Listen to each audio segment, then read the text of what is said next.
Hello, welcome to CarCast. I'm Matt, the moderator. Deandra here with Bill Goldberg. How are you?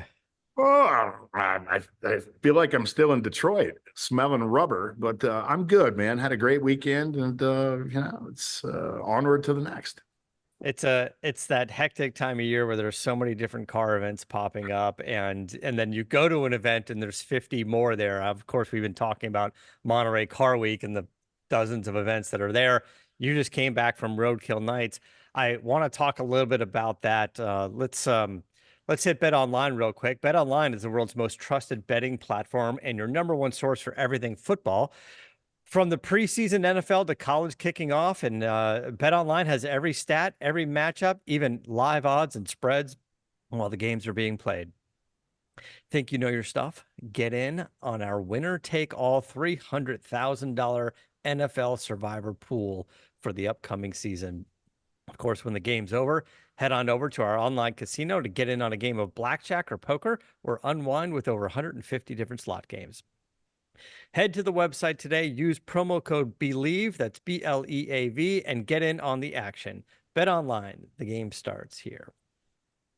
All right, so it's been a minute since I've been out to Roadkill Nights, but I guess you can kind of recap and explain what it is. It's the weekend prior to Woodward Dream Cruise, and Dodge and Roadkill and Freiberger and the guys, they kind of just take over. Is it just on at M1 Concourse, M1 the It track, was the just concourse? an M1 concourse this year. Yeah, they Yeah, moved the drag racing portion literally to there's like an autocross at M1, and yeah. the long straightaway they turned into an eighth mile. It was great for all the people that you know lease those spaces over at M1, the private garages, because they Yep. had front row freaking seats. But it was cool, in a microcosm. It's just Dodge mayhem. I mean, obviously they had thrill rides, they had show and shine, they had the drag racing, they had match racing, they had the celebrity drag race deal. Um, ride alongs.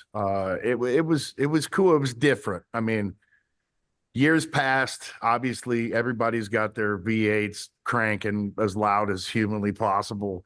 And it looks as if, quite obviously, the Dodge is going in a little bit of a different direction. So you had the Hornet ride along, off road, and they debuted the Hurricane, or the Hurricrate, the Okay. six-cylinder twin turbo. Um, it was, they had a bunch of the new Daytonas out there. I got to be honest with you, they didn't garner a lot of attention. They were strewn throughout the place, and people were curious, quite obviously, but it wasn't. I don't think it was the big gigantic hit. Um, I don't think they really.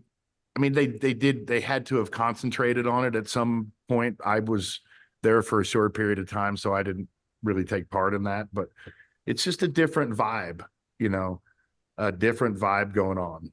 I posted a video of the new Dodge President jumping in Hagen's funny car and starting it up, and I'm like, just sent that out to everybody, and hopefully it got everybody a little bit jazzed, that he's actually sitting in an internal combustion engine, and it's not Yeah. he's sitting there pushing the EVs. But I mean, I don't know. I mean, I don't know how to react to the whole thing. It was just an overlying feeling of what's next, and uncertainty, and um, it was. Oh yeah, you got to watch this, dude. I saw Finnegan get geared up to get in a car, and you decided to headbutt him. But I'm pretty sure, like 2 weeks ago, you just said you like headbutted one of Gage's friends and damn near knocked yourself out again. So I don't know why you keep doing this. Why do I keep doing it? Yeah, It's good entertainment, it's man. It's good television, entertainment. and the It's fact is that I'm guilty of being in the moment, right? And I completely forgot. And yes, my neck hurts a little bit right now, but I think it was fun, man. We had a great time. We had a terrific time. Those guys are, you know, they're two of a kind. That's for damn sure. And I always have a great time with them. And um, it's good to catch up. And that's it. That was my SEMA, right?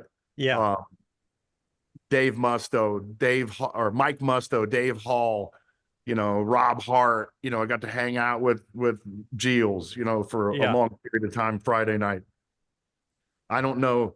I didn't post yeah, I did. I posted a little video of me riding the Highboy scooter, which was pretty funny at 2 o'clock in the morning, but I didn't post the video of Ralph driving it. But needless to say, the highlight of the night was Mark Trussell and I pulling the bumper guards off of Ralph's Demon 170 and signing him for him. Oh yeah. So that's what I was kind of trying to figure out what the image was, because this is just like a I think this is just like a picture of you on the ground. Yeah, it's And an then I realized, oh, you're intro. taking the bumper guards off. Yeah, I mean, obviously you've heard it. I mean, it was Yeah. an inside joke from the beginning, and then the top brass got in on it, and Trussell, I think, for the 2020 Hellcats, I think it was his idea to put pink bumper guards on it so everybody would take them off. Yeah, he hates them. I know, because we spoke to him a while ago. He was just like, as a designer, he's like, they're so terrible. I want them off the car. And I understand why people leave them on for a while, or at least as long as they can. But Hey, I'll be honest with you. If they were black, I'd leave them on for the entirety because they provide you safety, right? Not safety, but they save your front chin, right? I mean, yeah, mine's destroyed on most of my Hellcats, and I get it, but I don't get it. I mean, it is what it is. But it was Ralph's idea, the president of Stellantis, to have Mark and I rip them off. I actually did almost rip the first one off, but they got us a knife, and we were able to do it, strategically, and it was fun. We had a great time. A great group of people. Ren Stone, all the top guys were there, and Matt was there, the new president, and it's kind of the same feeling. I mean, it's a big group of guys that are good friends, and we're there for a common cause. It's just kind of weird right now because what is that common cause? yeah. It's a weird time for Dodge. Did you hit the track? I hit the track just for the burnout competition. It was what a cluster fudge that was. I mean, I was supposed to go live YouTube 6 p.m. Eastern time, and I landed at 5 o'clock. Matt was supposed to land at 5:15. We had 45 minutes to get to the event, and so that I could jump right in the car and go right to the burnout. Well, you obviously know that got completely screwed up because Matt was an hour late for his flight. We waited 40 minutes for him. Then we were screwed. So Kate and I took off, had to endure traffic. We got to AM1, 6:30, 7:30. And I'm like, oh man, I got all these people wait. I probably had 3 people waiting, but you like to deliver once you say something, right? Yeah. So, but to be clear, Matt's your other friend. It's a different Matt. This is your friend. Matt Kutcher. Kutcher. He travels with you a lot. We hang out at Barrett Jackson and stuff. We see him at SEMA. Yeah. He was the camera guy, and then we were trying to set up another GoPro, and then they were trying to figure out when we were going to go, and then I didn't have helmet, and then so the amateurs went, and I was supposed to go in between the amateurs and the pros, and that passed, and then the pros went, and then I'm like, what's going on? And all of a sudden, boom, it was time to go. So we jumped in the car. I went live probably 20 minutes beforehand because a lot of these Aussies are out there just completely destroying their cars in this burnout competition. Yeah. They take it to another level. They really do. Hats off to them. And I had to show all the followers that in real time because quite obviously it was going to be much more viewer friendly than probably what I was going to do. My goal obviously was to go out and blow the tires off of it. I set up a deal with sportsbetting.ag where you could put prop bets on whether I blew one tire and how long it was going to take me to do it. Unbeknownst to me, they switched tires on me. So I didn't have the old Mickey Thompson drag, slicks. Yeah. They put brand new Nittos on there. Okay. Right? like brand, and in any other situation, I'd be ecstatic. Obviously, it's a sponsor of mine. I love their tires. They send them to me, anytime I ask. And but that's not the situation I wanted. To have those tires on the car. That, and I was last. And so I'd never been in a burnout competition like that before. I'd never been in a burnout competition, period. So I really didn't know what to expect. There was so much rubber laid down. I got traction. Yeah. Yeah. It And, gets sticky. I went out and I did, I walked it in and then I turned around, I did 2 donuts, and then all of a sudden it started catching traction. And I didn't know what to do. It's like being in your underwear in front of millions of people live on television and something go wrong. So, I stayed in it, tried to put it in manual. I didn't want to blow the thing. The backstory is that Radford's the one that gave me the Demon 170. And you should have seen their faces once I got on site, because they all thought I was going to blow their car up. Like 100%. They had bets on it whether I was going to blow it up. And I pulled him aside and I said, listen, I have a responsibility here, right? I'm representing Dodge and I'm representing myself and Goldberg's Garage and all the big gearhead guys. I got to go out and have fun. I'm going to blow a tire, but short of destroying the inner fender well, I'm going to stop right when it blows. And they were fine with that. They thought I was just going to go out and completely destroy the vehicle. And that's one of 2 Demon 170s that Dodge provided them for their program, out in the schools there. Yeah, and for the track out there. Obviously, they didn't want to be down 170. And so, again, I'm caught in between a rock and a hard place. Do I go out and make myself look great and make the brand look great, or do I have a conscience and stop short? Well, I didn't have a choice because it was made for me. Me getting traction kind of stopped my ability to blow the car up. It is what it is. Hopefully they had a good time, and I sure as hell did. It was a lot of fun. It's an interesting point about the traction and the rubber laid down. I remember years ago we were heading out to the Long Beach Grand Prix when they still had the pro celebrity race, the Toyota race, and Tanner Faust was one of the pros at the time, and Adam was racing. And we were just hanging out, just kind of pre-gaming a little. We're just going, hey, Tanner, like what kind of tips do you have? And he's like, oh, on this corner, you want to go wide and go flat out. And Adam's like, you'll slide, you'll hit the wall. And he's like, no. He goes, trust me. He goes, the weekend before, when they used that track for the drifting guys, and that's where they lay down all the rubber. Yeah, it makes sense. And he goes, unless it rains during the course of the week, he goes, the rubber is just there. They don't really clean it off. He goes, so if you see the rubber there, he goes, aim for it. You'll stick to it. Like you're pretty much going for it. He's completely right. In this particular instance, this particular turn, yeah, that's where it was. I'm sure if you were in an Indy car, you're probably trying to avoid it because it's probably too rough and the pebbles and whatever. But for what they were doing, it made the most sense. He's like, that's where you want to go. Stick into the rubber. It's grippy over there. So yeah, I could see what you're saying. Being the last to go, first of all, that asphalt, wherever it was, has got to be destroyed. Just destroyed. Guys went down to rims. I don't know, 3-4 cars caught on fire. I mean, there was shit flying everywhere, man. And every time engines blow, trannies blow. I mean, there's so much stuff on that area. It was, to say there was trash on the track would be a mild understatement. Yeah.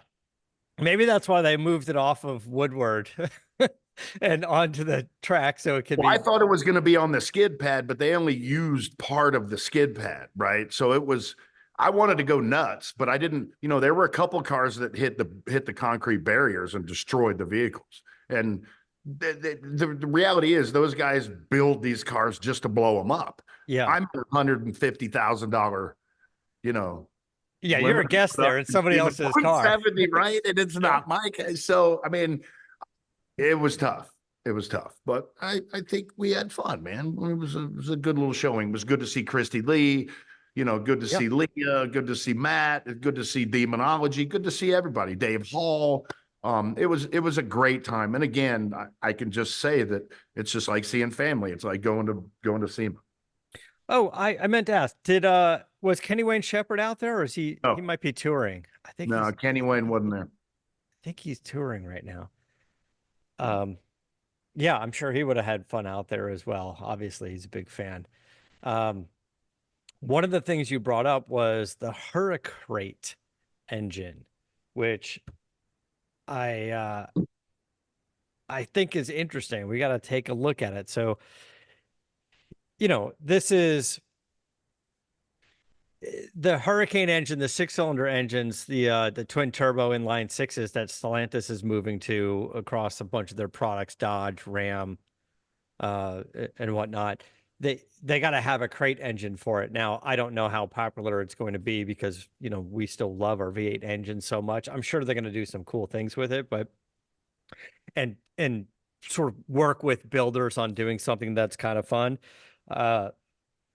But you're basically getting we went up there to get one of two crate motors, right? So yeah, we our eye on the elephant, and then they're obviously kind of pushing this a little bit. My only issue would be sound. I mean, it's just yeah, that's the only issue. And I spoke to a number of people there. You can get a shitload of horsepower from this engine.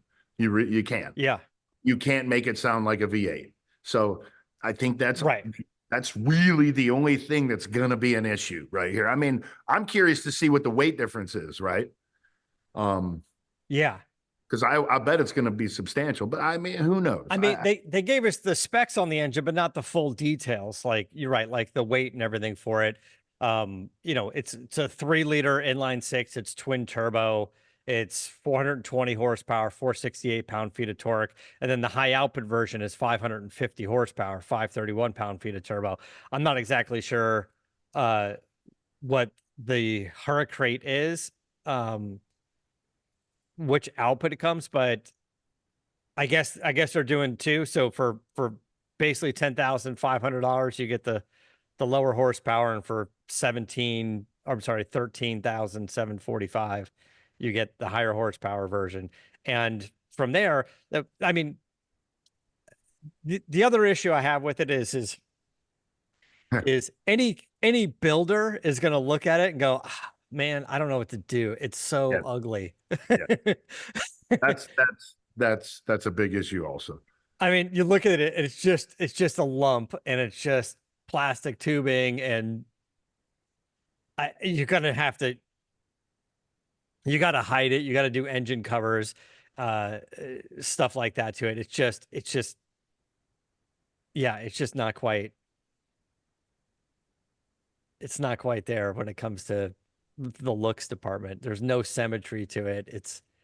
It's weird looking, and I'm sure it works great. And like you said, it's going to make plenty of power, but it's just not. It's going to be tough to build around. Um. Anyway, it should be look, if you can get it done though, it'll be kind of cool in a car. And you're right, it has to be lighter. It's just, you know, Ford came out with that 7.3 liter overhead cam engine, and they did a few swaps on it, and I'm like, and because they put it in the trucks, and I'm like, okay, it's cool. It's 400 something horsepower. People are supercharging it, get a lot of horsepower, but it's an iron block and it's heavier. And a Coyote engine could already handle like that block. You build it up, you throw some good pistons and crank, it already handles 2,000 horsepower, and it's aluminum block and it's lighter. So I don't fully get like all the crate engines for the iron block version, but I was looking into Roadkill Nights while you were talking a minute ago, and they said 40,000 people showed up for that event. Damn. Yeah, so turned out to be super super successful for them. 40,000 people. I don't know how many get over how many they get to Woodward Dream Cruise, but um yeah, it seemed like a cool event for sure. Yeah, it was cool. All right, let's just take a quick break. We'll be right back. God, Wanda just texted me one of our animals died. Damn it.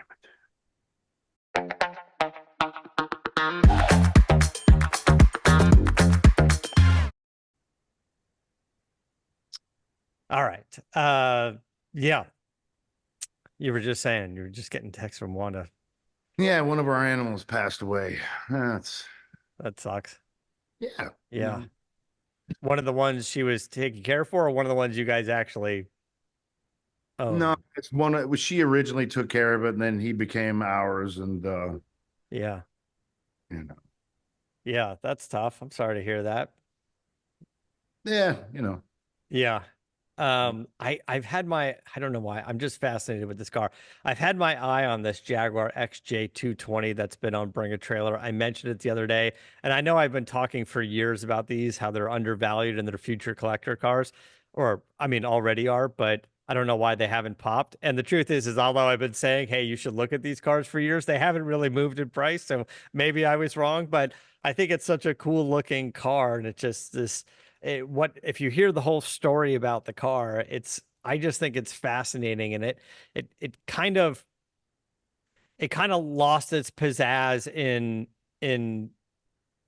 in the final stages of the car. It was supposed to debut as a 12-cylinder car. It ended up being a 6-cylinder car. It was supposed to do 220 miles an hour, why they called it the XJ220. And it got close. I think they did like 217 in it or 216 in it. And then they in a bone stock version. And then they're like, let's try it without catalytic converters. And it went a little bit faster. Uh, this one is on Bring a Trailer. I'm sure as you're listening to this, it'll end, but it's at $578,000 with about a half hour to go on it. It's being sold by Legendary Motor Car. This is Peter Clute and his team in Canada.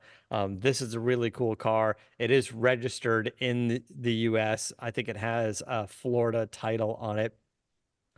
And they posted a video with it. It's a good sort of it's a driving video with Peter's son, and then Peter gives you kind of the walk around and the story and the history have how this came to be. So how's the price? So they've been sitting somewhere around a $500,000, $600,000 for years. But it's got the look of this is in the age of in the between the late 80s and early 90s, 959 and Porsche F40 and Vector and some cool Bugatti uh all there. And Jaguar says we need to get into that. We need to get into this supercar market, and they came up with this car, and it was cool on so many levels. Now we had Alexander Weaver from Broad Arrow Auctions on last week, and he was like, everything's cool about it until you drive it. And I was like, don't take that away from me, man. Don't say that it's terrible to drive and you can't see out of it and it's rough and it's uncomfortable, because it still just seems like a cool piece to me.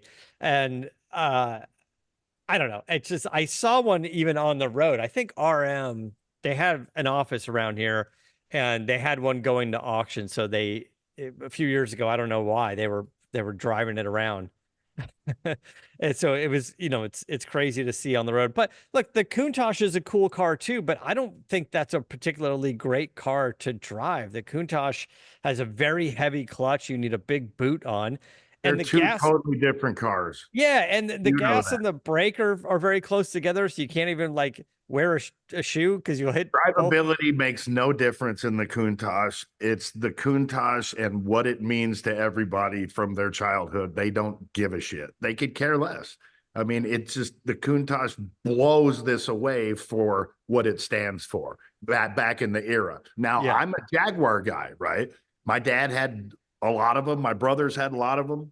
I had the XKE convertible, 66 and a half, series 1.5, the most yeah, beautiful cars in the world. yeah. It's nice. But I mean, and I've always looked at that car. I could never fit in it.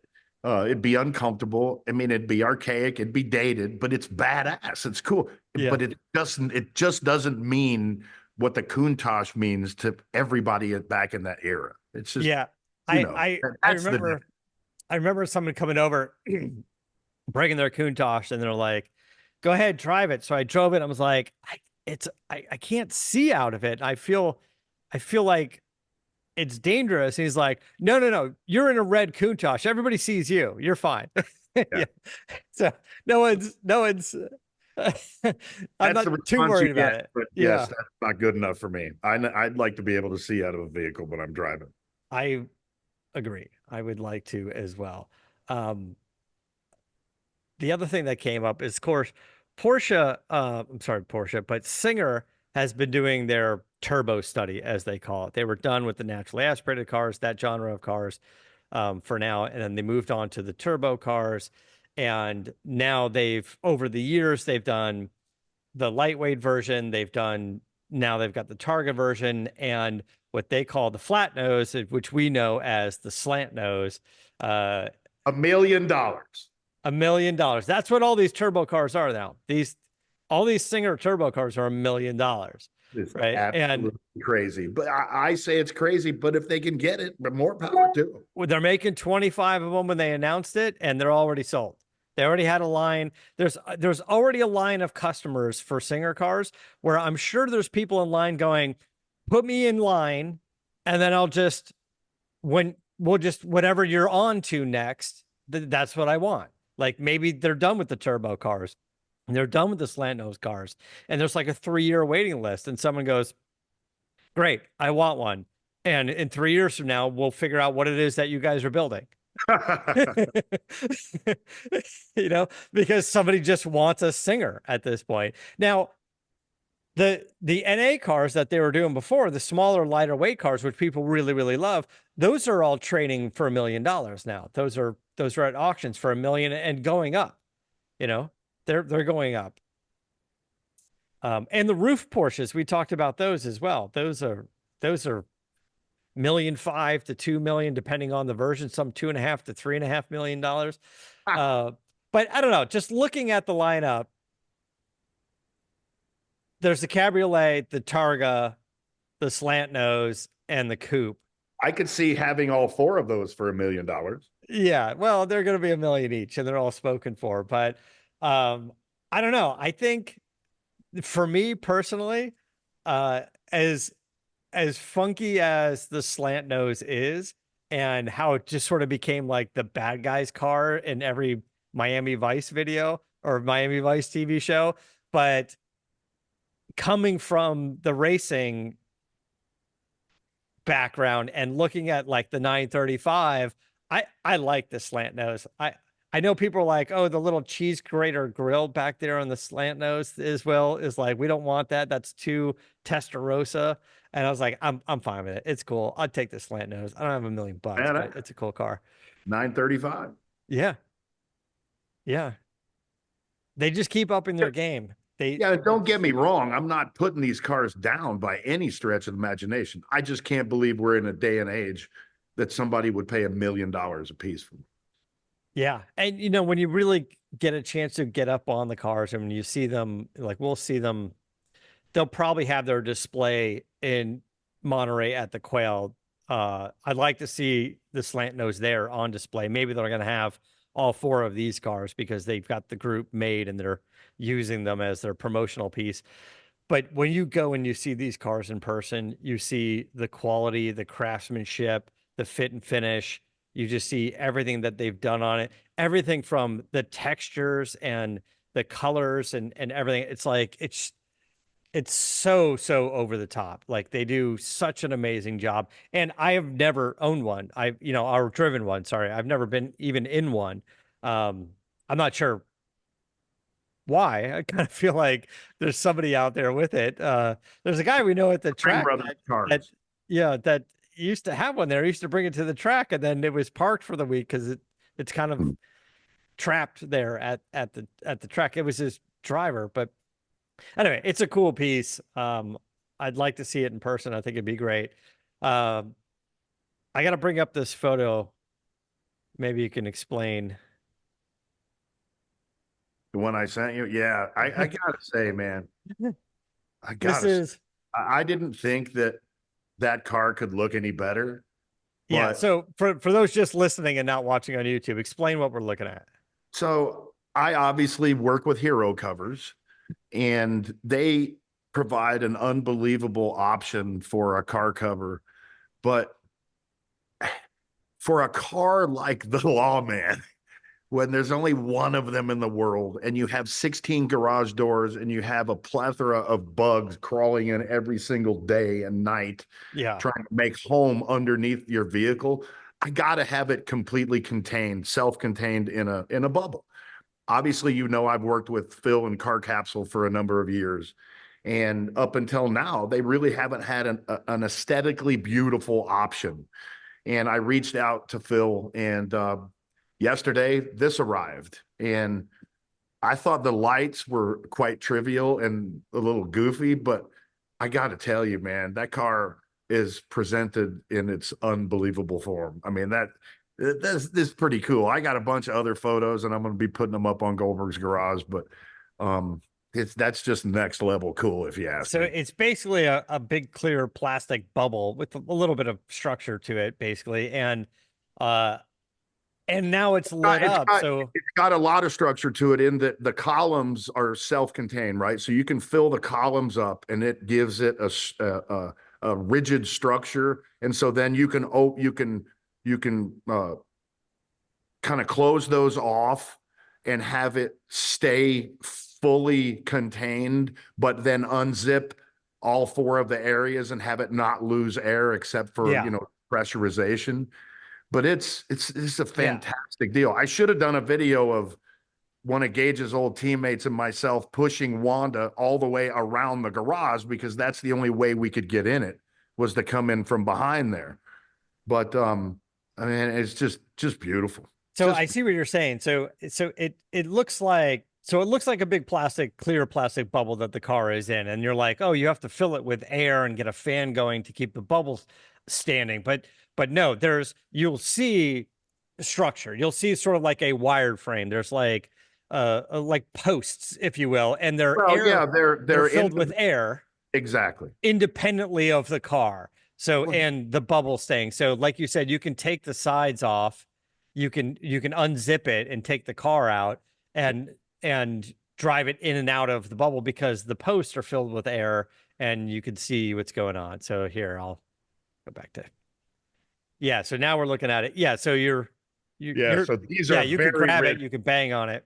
Yeah, they're very rigid. And then, you just unzip here, you'll lose some pressurization, obviously, but you're not going to lose the structural integrity of these columns. Yeah, it's And not going to fall down on you. You don't have to, absolutely not. once you fill up the columns with air, you could bring the car into the bubble, right? Which is kind of one of the issues was like, do you have to drive it on? Do you have to zip it up and fill it with air? And then it fills like now that they've got a structure to it, it seems way better. It seems really, Yeah, they've got a structure to it. They've got lights in it. They've got, different styles and different configurations. And they also have a battery tender now, which is self-contained in there, and it comes with the unit. yeah, They've that's cool. solved a couple problems, but that's the main reason why I changed it, because aesthetically, the big square it looks like it's big square. It looks like it's just sitting in a obtrusive bubble, and visually it screws up the look. And if you see this now, it kind of just looks like it's part of the garage. Yeah. It doesn't just stand out in an obtrusive way. It stands out in a cool looking way. And especially at night, as you can see with that photo. So hats It's off to Car Capsule. Good job, guys. no, it looks cool. It's like a bouncy house for your car. Yes, that does It does. It kind of looks like the bouncy house for the car. All right. So, back to when you were at Roadkill Nights, I wanted to get into this a little bit. Did you get to spend much time? I know you said you weren't too much over there, but I want to talk the Dodge Charger EV. We talked about the prices a while ago, and now that it's out there and we're seeing more, like you and I, we saw the Banshee concept version at SEMA last year, but now we're seeing some production versions of the car. The guys at moparinsiders.com, they posted quite a few things, so we can just look at what they're sharing. But there was a tiny frunk on the car. And these are Not one not, time was I taken over to the car and had anything explained to me. And yeah, I thought that was sort of the point. you would think, I don't know, man. I just don't know. It's a very strange time.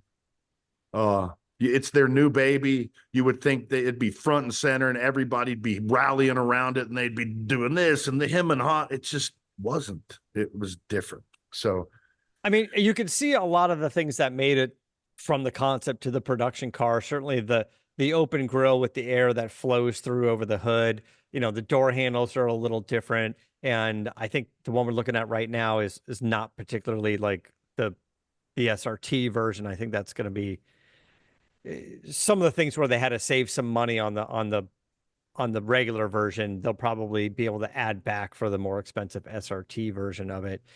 Um, And I truly believe that if they would have followed suit as to everyone else's, idea about providing options, I think there would be a much bigger buzz around this vehicle instead of them saying, okay, here's an EV and an EV only.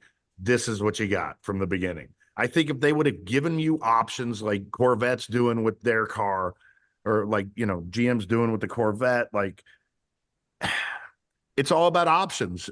Consumers want to be able to make a choice. They don't want to be told what to do. So if you gave them 3 or 4 options for this vehicle, I think it would have been received much better. Right. But So here, this is just the EV stuff, but they did sort of, I don't want to say backtrack, but let's say they added to the story months later going, oh, we're going to do the gas engine versions. We're going to have that Hurricane engine in it as that's well. bullshit, because they should have offered that in the beginning, right? Yeah. You can't shove something down people's throats because they're not going to like it, no matter what it is. And even EV companies are coming out with different versions, to give people options so that they can make a choice. And it's a sad day when you revere a car company because of what they've done for the past 10 years, let alone past 50 years. And now they're trying to shove something down your throat that's not palatable. And if it came with the option of having an internal combustion engine, or some kind of a hybrid or something, I think they would have taken the news much better, as opposed to just bam, here's a brick wall, we're done with all that shit, throw it out, forget about it. Yeah. You got to go here. So it's human nature, I think. Yeah. I agree. And we were talking about that, well, many times before. Yeah, But exactly. and like looking at the profile of the car as the two-door, as the coupe, and with that R-wing design in the front stuff, it's not a bad, it's a good looking car. I don't know the proportions really, and I just don't. It's large. It is. Yeah. And for a guy like me, that's what I've been calling for. Hey man, give me a huge Grand Tourer, right? Yeah. But I'm not stepping foot in an EV, all EV. It's not happening. I don't care what it looks like. I don't care who's making it. I'm not doing it. But this will be interesting I mean, I don't know what the exact look is going to be, but if they offer, the two-door, I think they're going to do the two-door and the four-door in EV or in gas engine as well. So I don't know, the 550 horsepower, turbocharged, 6-cylinder, inline 6. I'm probably not a manual transmission. Much more palatable. I'm much more willing to consider that than no option. But for those of you that are interested in the car so far, here's a picture of the interior. It looks great. They're obviously doing 2 big screens in there. The one in front as the gauge cluster looks pretty huge. It's going to be a hatchback as well. So I think there's a little frunk. Here's a little tub for the frunk. Obviously, the gas engine version is not going to have it. And then pictures of in the hatch. I mean, you can fold the seats down. You can put a lot of stuff in there. It's going to be usable even as a two-door. But I don't know. Guess we'll see on the 4-door as well. But yeah, I didn't know if you got a chance to. I didn't even get in one. Yeah. Okay. Especially the front. I didn't get in that either. Yeah. Here's the frunk. Yeah, it's a little. Yeah, I mean, it's little storage, but probably deep. I'm sure you could put, like a luggage, like a roller bag or something if they needed to. I don't know. Yeah, guess we'll see. And different colors. Start dressing it up, some stripes. Like it's going to be interesting. Like you said, now rolling it out, they're not doing. I don't believe they're doing the EVs and the gas versions all at the same time. So the EVs are going to actually be out first, and then the gas engine version. So we got to wait a year before. Sales numbers on that. Yeah, we'll see. We'll see how that goes.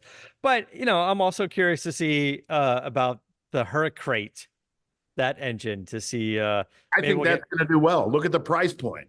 Yeah, I mean, it's brand new engine technology, twin turbo, 10 grand, 50 more horsepower for you pay 3 grand for it. I mean, you look at what these builders were able to do in a short period of time to get a lot of horsepower out of it. They did. So I'm, you know, yeah, and the other one was like 13. What do we say? 13.7, under yeah, $14,000 for the 550 horsepower version. And that's turnkey, right? You're good to go. I mean, I don't know if separately there's like a control pack or something for it, like with the way Ford does, but it probably is going to be something. But yeah, it should be kind of interesting to see how those are going to start popping up into some swaps, into some cars. Not necessarily all SEMA builds. Like you got an old Dodge truck, like you said, around the property and stuff like that. It's a cool little swap. yeah, yeah, yeah, yeah. Oh, Uh, all right. I guess we're gonna wrap things up. I gotta start heading out and hitting the road for Monterey Car Week, and I'm hoping to grab a couple of interviews while I'm up there. There won't be too many, but we'll grab a few and we'll try to roll them out next week. See what we can do. But have fun for us peasants that can't go to Monterey Park. I most definitely will. We will have a good time for sure. It's always a great event. So, all right, guys, thanks so much. And until next week, keep the air in the spare and the bag in the wheel. Check out Goldberg's Garage Friday night. We've got Governor Rick Perry's truck being restored by the local auto body at the welding class in the auto body shop at Champion Bernie Champion Chargers here in Bernie, Texas. So it's a pretty cool episode. Yeah, awesome. Goldberg's Garage on YouTube, guys. Thanks so much. Boom.